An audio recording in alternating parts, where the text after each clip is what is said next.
COVID lockdowns really showed the police state's hand, right? And this was not just in America, like all over the world. In India, they started like spraying migrant workers with disinfectant chemicals. In the Oh my Philippines, God. police and local officials trapped curfew violators in dog cages. Like there was some brutal stuff happening, and that could have been an aha moment for conservatives. But as soon as that happened, it was Listen, like as soon as chaos as soon as the just reigned. conservatives started, and of course we're generalizing, but as soon as the conservatives realized the truth about the police, the left did a complete 180 and started defending the police. That's true.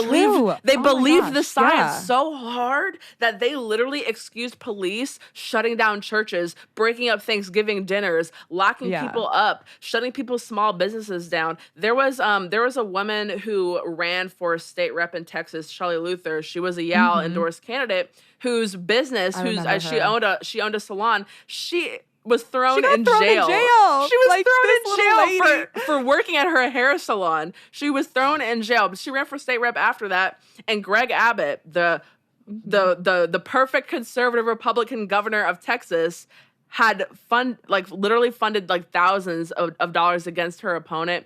And he's the one that made the policy that threw her in jail in the first place when he put lockdowns on Texas. So it was Insane. Republicans too. It was Republicans too, but the left literally saw people like that and were like, well, you deserved it. You didn't listen to Dr. Fauci. The police have the right to do that. And it was so People are insane. literally dying. Yeah. It was so, you're killing grandma. The police, they literally thought that the police were justified in locking people up for going to work, for having a party, for doing, for going about their lives. Actually So absurd. It Yeah. Same rules apply with gun control too, right? Dude, like who do yep. conservatives think are coming to take the guns?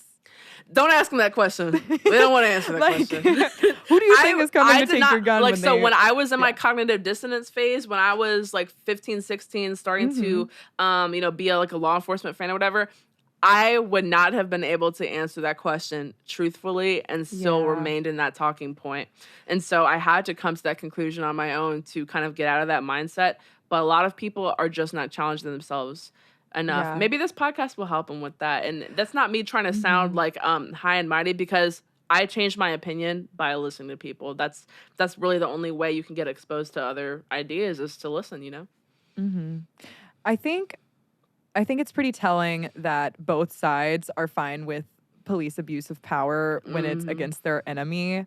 And this just it's not a conservative thing. It's a human nature thing. Absolutely. I do think it's important for us to say one more time, like, this is not to bash police officers, right? There are like plenty of people who join police departments and become police officers because they do want to help their communities. And my hometown of Baton Rouge has become just overrun with crime and violence. And there's like teenagers dying now at bars off campus. Like, I understand why someone would want to become a police officer and protect their community.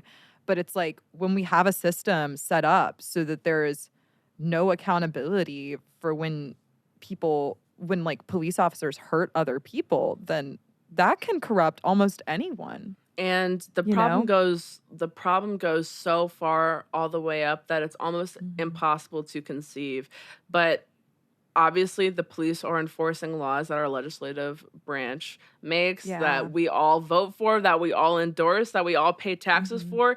Even if every single police department in America was reformed, even if qualified immunity was abolished everywhere, there would still be people being arrested, being brutalized, being killed for unjust reasons, because we have unjust laws in this country. And that is, I think, at the root is the state and the enforcement of unjust laws.